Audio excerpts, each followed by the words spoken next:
Hello guys! Hello Scorpio! Welcome dito sa aking channel Scorpio. Alamin natin kung anong messages, vibration, gabay energy para sa lahat ng Scorpio friends natin na nanonood. Ito ay weekly tarot. So, pwede kang makaresonate. Gamitin mo lang yung intuition sa panonood. And since it's general reading guys, para mas madali nating makuha yung energy, kunin mo lang kung ano yung bagay sa'yo, resonated, related sa'yo. And wag nating pilitin yung mga bagay-bagay na hindi naman related sa atin. Okay, relationships. I am attracted to those people who serve my higher good. Okay, so nakikita ko na, naka-reverse to kanina, diba? So, sinasabi ng baraha sa'yo dito na posibleng may mga relationship kayo na tatapusin. May mga makikipaghiwalay siguro sa kanilang karelasyon. Natauhan na. Nagkaroon na sila ng ng clarity, enlightenment, awakening, parang ganon. Sigurado, may mga relationship sa inyo na kailangan nyo nang tapusin, or siguro sawang-sawa ka na sa karelasyon mo, sa toxicity sa paligid mo, or kung naman tong attachment na sinasabi dyan, siguro may mga magtatapos. But, meron din na mga relationship na posibleng magsimula. Okay? So, parang nagbago yung taste mo ngayon sa relationship.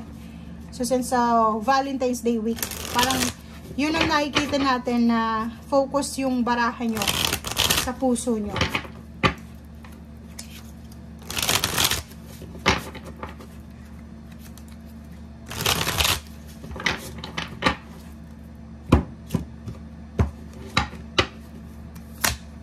Okay, Scorpio. Temperance. Three of Swords. And King of Wands. Okay. So, kung makikita mo dito, resonated talaga tong dalawang to sa mga barahang ito. Kasi unang-una, siguro emotionally, sa relationship mo, sobrang nasasaktan ka na eh. Parang feeling mo, hindi mo na-deserve itong pain and heartaches na ibinibigay sa'yo ng karelasyon. May favor man in a relationship ka. Sinasabi ng barahan na konting tiis pa, konting pasensya pa. But, parang nakikita natin dito na may death card siya na naiintindihan mo ngayon na hindi mo deserve yung masaktan. Deserve mong maging masaya, deserve mong makapagsimula ng bagong buhay or bagong relationship. Parang ganun yung biglang pumasok sa isip mo pag bukas ng February 2024. So, parang ang temperance na to is contradicting sa nararamdaman mong Three of Swords, di ba? Kasi parang iniisip mo, marami ka ng chances na ibinigay sa iyong karelasyon, or marami ka ng ginawang pagpapatawad, pagle-let go, pero parang paulit-ulit lang yung mga nangyayari sa buhay mo na pain and heartaches. Okay? So, nakikita ko sa'yo dito na may possibility na makatanggap ka ng love offer sa katrabaho mo, or pwedeng sa loob ng trabaho to.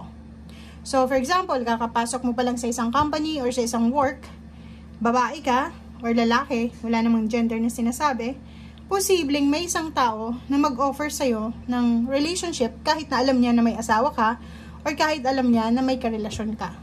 So, isa to is itong taong ito, kasi attracted ka din eh. Pwedeng attracted ka din sa taong yan. Siya yung taong parang magiging mitsa ng paghihiwalay nyo. Or parang ang taong ito, dahil sa na-met mo siya, siya yung posibleng, siya yung parang wake-up call mo. 'Di ba? Ang taong ito, siya yung magiging wake-up call mo na deserve mo pa rin palang maging masaya. Deserve mo pa rin palang mahalin. Parang ganun. Kasi for several years siguro, na-take for granted ka dahil sa treatment sa'yo ng karelasyon mo. Okay?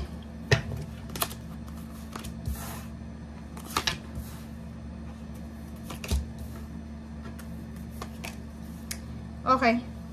So, kung makikita mo dito, wala tayong pinag-uusapang pera dito. Trabaho pwede. At ang Queen of Cups, sinasabi ng baraha sa'yo dito na feeling mo, deserve mo na maging masaya. Feeling mo, deserve mo din na mahawakan yung peace and harmony.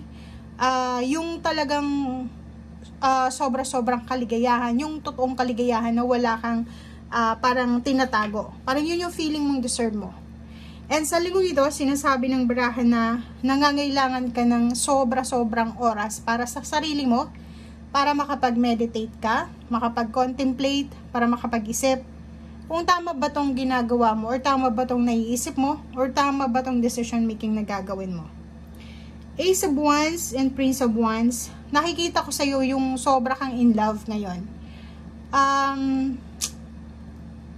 Nakikita natin dito na pwedeng ikaw ay sobrang in love sa bagong individual, bagong tao na kakilala mo, dito sa Prince of Wands, kasi parang sinasabi ng baraha, pwedeng ikaw to, pwedeng ikaw yung water sign na Scorpio, and yung relationship na, or yung taong in love ka ngayon is fire sign, Leo or Sagittarius. And nakikita natin dito yung passion sobrang passionate yung love or yung relationship na ino-offer sa'yo. So, nakikita ko sa'yo dito na siguro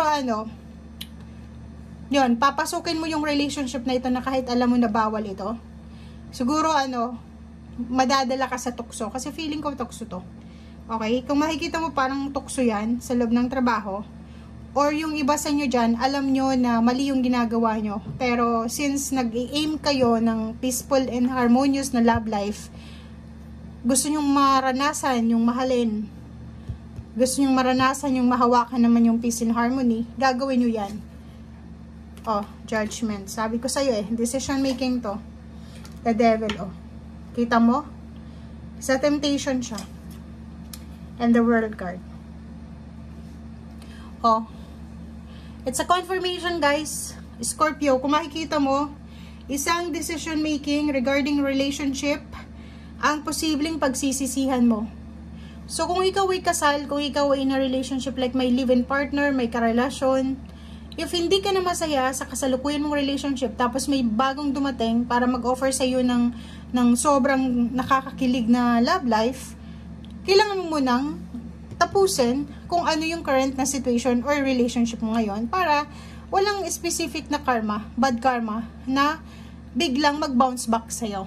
Kasi mali yun Wala naman tayo dito sa position para i-judge ka. Pero nakikita ko sir dito na under attack of temptation ka. Judgment, yung decision making mo ay sobrang napakadilim. Yung decision making mo ay hindi ka makakapag-decide ng maganda ngayon. Kasi, yun, nandito yung the devil, under attack ka ng temptation, plus, mayroong mga Capricorn. May mga taong like Capricorn, Taurus, Virgo, na nakapaligid sa'yo, na sila yung parang nagsasabi, nako, hiwalayin mo na yan. Mas magbigay ka ng focus dito sa bago mong manliligaw. Parang ganun. So, mag-iingat ka dito. Mag-iingat ka kasi atong the world card na to, sinasabi ng barahan na bilog ang mundo. 'Di ba? Bilog ang mundo. Masaya ka man sa ngayon, pero kung may natapakan ka na relationship or asawa, boyfriend, girlfriend, or kung sino man, ibabalik yan sa'yo ng universe. Ipapasa ulit yan sa'yo kasi bilog nga ang mundo. Okay? So make sure na alamin natin kung ano talaga yung gusto natin sa buhay. If gusto mong makipaghiwalay, wala namang pumipigil sa'yo, 'di ba? So yun lang yung sinasabi, na if you're attracted to someone else, tapusin mo kung yung current situation mo. And if single ka, good to go ka, 'di ba? So, yun ang nakikita natin. Thank you guys. Bye!